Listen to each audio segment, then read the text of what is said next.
대한민국은 지금 국가의 모든 요직에 반미, 종북 인사들이 심어지고 있습니다.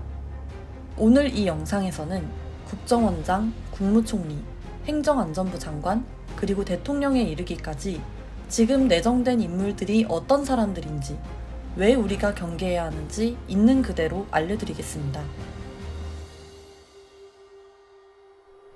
대한민국 안보의 심장인 국정원의 국정원장으로 내정되어 있는 이종석은 천안함 사건은 북한과 무관하다고 주장하는 인물입니다.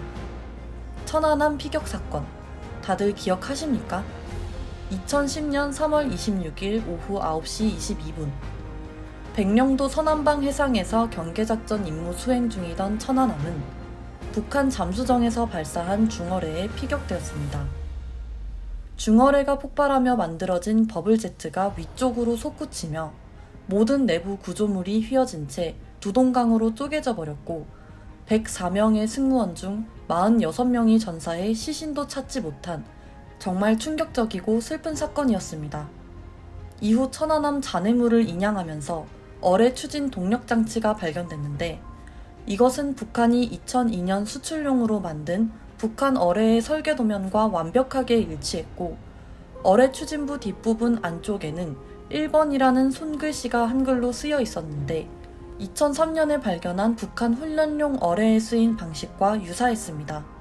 이러한 물증에도 북한은 외신 기자회견을 열어 천안함 사건은 남측이 꾸며낸 파렴치한 날조극이라는 뻔뻔한 태도로 일관했습니다. 그런데 이종석은 북한의 대변인이라도 된 걸까요? 2010년 한반도 평화포럼 토론회에서 천안함이 어뢰에 의한 피격이라면 남쪽으로 내려오는 잠수함을 음파 탐지기가 왜 잡지 못했나? 어뢰 피격에 따른 특징적 현상들이 왜 안 나타났는지 설명이 부족한데 우리 사회는 어뢰가 격침시켰다고 느끼고 있다. 언론 권력을 중심으로 한 기득권 세력이 북한과의 적대적 의존 상황을 만들고 있다라고 주장하며 천안함 사태가 자작극인 것처럼 몰아갔습니다. 그리고 이종석의 북한 감싸기는 이게 끝이 아닙니다. 2020년 6월 16일, 북한은 문재인 정부가 235억 원을 들여 세운 남북공동연락사무소를 무단 폭파했습니다. 이로 인해 남북관계의 긴장감이 고조되어 가고 있던 시기에 이종석은 서울과 평양에 남북 대표부를 두자고 주장합니다. 김정은 북한 국무위원장은 막가파가 아니다. 이야기하면 받을 가능성도 있다라고 말입니다. 사실 이종석은 1994년부터 대북 포용 정책을 본격적으로 주장했습니다. 북한에게 결국 핵을 만들어준 꼴이 되었던 김대중의 햇볕 정책을 강력하게 지지하기도 했었죠. 지금 대한민국은 북한의 군사 도발과 위협에 끊임없이 노출되어 있는데요. 이런 인물이 휴전 국가인 대한민국의 국정원장을 맡게 되면 대체 어떻게 될까요? 우리는 이미 똑같은 현실을 겪은 적이 있습니다. 문재인 정권의 초대 국정원장이던 서훈. 서훈은 청주 간첩단 사건 수사 무마, 탈북선언 강제 북송, 서해 공무원 피살 사건에까지 연루된 인물입니다. 이런 서훈이 국정원을 이끌던 2019년, 국가정보원 내의 한 간부가 휴민트 정보원 수십 명의 명단을 무단 출력한 사건이 벌어졌고 공교롭게도 같은 시기 북한에서 활동 중이던 휴민트 정보원들이 발각돼 고사포로 처형당하는 끔찍한 사건이 벌어졌습니다. 이건 단순한 사건이 아니었습니다. 이 끔찍한 사건을 알면 알수록 일어날 수밖에 없었던 비극이었다는 생각만 들었습니다. 이 시기에 대통령과 국정원장은 북한에 미쳐 국가기밀을 USB에 담아 넘기고 북한군의 총격에 숨진 공무원을 월북 시도자로 몰아갔으며 탈북 선원들을 포승줄에 묶어 눈을 가리고 강제로 북한에 넘겨버렸습니다. 그 미쳐버렸던 시기, 우리는 이미 종북 성향의 수장들 아래에서 수많은 정보원, 군인들을 잔인하게 잃었습니다. 그리고 지금 그 악몽을 다시 반복하려 하고 있습니다. 대통령을 보좌하고 대한민국의 2인자로 나라를 이끌어야 할 국무총리. 그 자리엔 누가 내정됐을까요? 바로 더불어민주당 국회의원 김민석입니다. 그런데 대통령을 보좌해 외교 무대에 나서야 할 국무총리가 정작 미국 입국을 거부당했다면 믿으시겠습니까? 김민석. 그는 1985년 미 문화원 점거 사건에 연루된 인물입니다. 미 문화원을 강제로 점거하고 반미 시위를 벌였던 사건이었죠. 이 사건으로 김민석은 징역 4년형을 확정받았고 국가보안법 위반으로 1년 6개월의 징역을 살았습니다. 그리고 바로 이 전과로 인해 김민석은 1998년 미국에서 열리는 경제 관련 세미나에 참석하려 했지만 주한미국 대사관에서 비자 발급을 거절했습니다. 하지만 김민석은 학생 시절에 미국에서 유학을 한 경험이 있는데요. 당시엔 어떻게 비자 발급이 가능했을까요? 학생 신분일 때는 과거 정치활동이나 반미운동 전력이 있어도 학업 목적 비자 심사는 비교적 느슨하기 때문입니다. 하지만 고위공직자가 되면 다릅니다. 미국은 국회의원, 장관과 같은 고위공직자에 대해선 국가안보 위협 요소를 기준으로 철저히 심사합니다. 때문에 대한민국의 국회의원이 된 이유로는 미국이 김민석의 입국을 거부한 것입니다. 김민석이라는 사람을 알아보던 중 그의 친형인 김민웅이 눈에 띄었습니다. 촛불행동. 여러분은 이 단체를 어떤 단체로 알고 계신가요? 촛불행동은 겉으론 시민단체를 표방하고 있지만 실제로는 종북, 반미 성향을 노골적으로 드러내는 단체입니다. 김민웅은 미국을 대한민국의 식민지 지배자라고 규정하며 사드 배치 반대, 한미일 안보협력을 반대하고 한미연합훈련을 청년들의 생명을 담보로 한 전쟁 연습이라고 비난하는 인물입니다.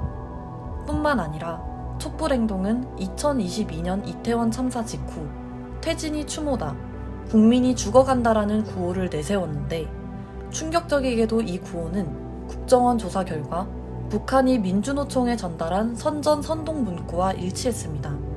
북한과 촛불행동이 똑같은 말을 외치고 있던 것입니다. 총선을 퇴진이 추모임을 우리는 다시 분명하게 외치게 됩니다. 민주노총도 윤석열 퇴진운동을 본격화할 것을 선언했습니다. 야당들도 윤석열 퇴진운동에 함께 나설 것을 촉구합니다. 도처에서 들불처럼 퇴진운동이 번지고 있습니다. 윤석열과 그 일당들이 탐욕스러운 부자들과 미국, 일본과 한 동석이 되어서 나라 팔아먹겠다는 모양인데 택도 없습니다. 미국 문화원을 점거하며 반미 시위를 하고 친형 김민웅과 함께하는 김민석은 이제 대한민국의 2인자인 국무총리 자리에 오르려 하고 있습니다. 미국 문화원을 강제 점거했던 전과자가 국무총리라면 미국은 대체 한국을 어떻게 볼까요?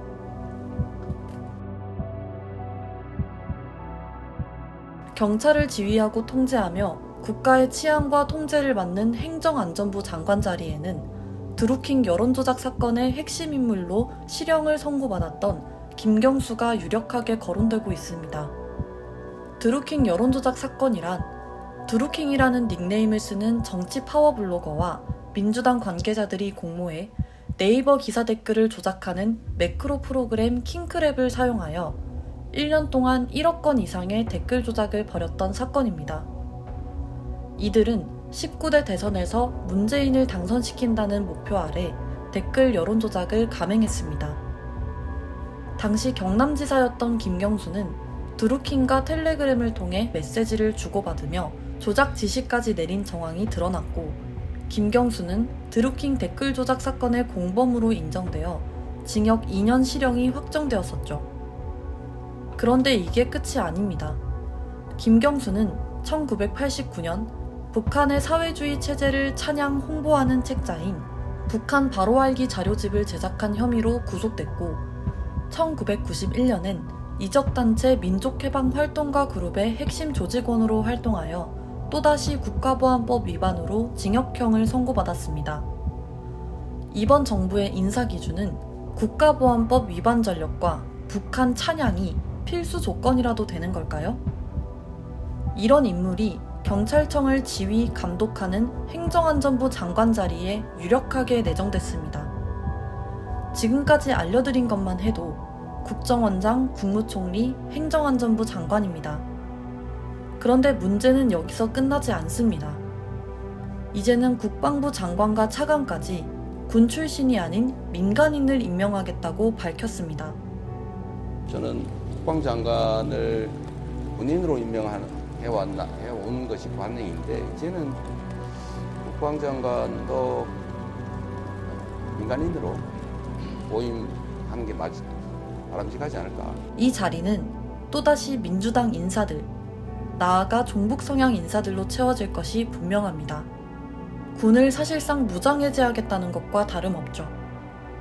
국가의 정보, 외교, 내치, 그리고 이젠 국방까지 대한민국의 모든 권력이 종북 세력의 손으로 넘어가고 있습니다. 우리는 지금 국가의 마지막 보루들이 무너지는 장면을 목격하고 있습니다. 그렇다면 이재명은 어떨까요? 이재명은 과거 북한의 독재자 김정일, 김일성을 가리켜 우리 북한의 김정일, 김일성 주석이라 표현했습니다. 우리 북한의 김정일 또 김일성 주석의 노력들이 폄훼되지 않도록, 훼손되지 않도록 애써야 할 것입니다. 이 발언은 단순한 실수가 아닙니다. 그의 정치 성향을 단적으로 보여주는 상징입니다. 이재명은 과거 북한을 방문했고 이 사진들은 그의 행보가 단순한 친화가 아니라 노골적인 북한 추종이었음을 보여줍니다. 더구나 이재명의 최측근 이화영은 쌍방울 불법 대북 송금 사건으로 유죄 판결을 확정받았는데 이 사건의 공범으로 이재명이 기소되어 재판이 남아 있습니다. 북한에서는 저희한테 경기도에만 오고한 게 있습니다. 아 그래요? 그러면 보안사. 아 그래?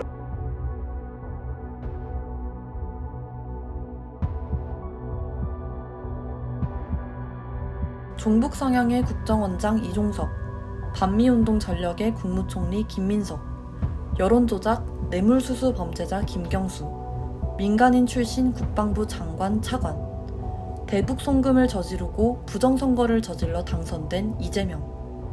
지금 당장 전쟁이 터진다면 대한민국은 하루도 버티지 못할 겁니다. 아니, 버티지 않을 겁니다. 이것이 이재명과 민주당이 만들고 있는 대한민국입니다. 여러분은 아직도 좌파냐 우파냐 하는 낡은 프레임에 갇혀 자유민주주의의 본질을 잊고 있지 않나요? 역사를 잊은 민족에게 미래는 없다. 이 말로 우리는 늘 일제강점기를 떠올립니다. 그런데 왜 북한이 저지른 6.25 전쟁, 연평해전, 천안함 폭침, 수십 년간 이어진 북한의 학살과 도발은 기억하지 않는 것입니까? 대한민국의 주적은 북한입니다.